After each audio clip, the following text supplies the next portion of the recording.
पाकिस्तानी शादियों में महंगे खाने और पुरतकल्लुफ इंतजामात आम बात समझे जाते हैं, मगर हाल ही में एक मुनफरिद दावतनामा सोशल मीडिया पर गैर मामूली तवज्जो का मरकज बन गया। इस कार्ड पर दर्ज एक मुख्तसर मगर असर अंगेज नोट ने सबको हैरान कर दिया, जिसमें मेजबानों ने साफ अल्फाज में लिखा था कि वो इस तकरीब में खाने का इंतजाम नहीं कर रहे, लिहाजा मेहमान उनकी माजरत कबूल करें। ये सादा ऐलान कई लोगों के दिल को लगा और सारिफीन ने इसे खुश आइंद कदम करार दिया। बहुत से अफराद ने राय दी कि शादी जैसे खुशी के मौके पर दिखावे और फजूल खर्ची से ज्यादा अहम सादगी और इखलास है।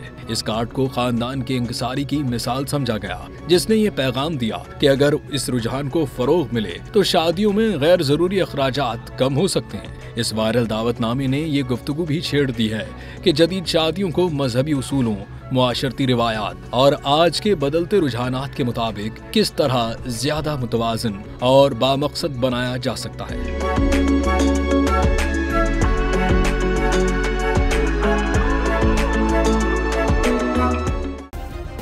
सब्सक्राइब करें और बेल दबाएं ताकि कोई खबर रह न जाए।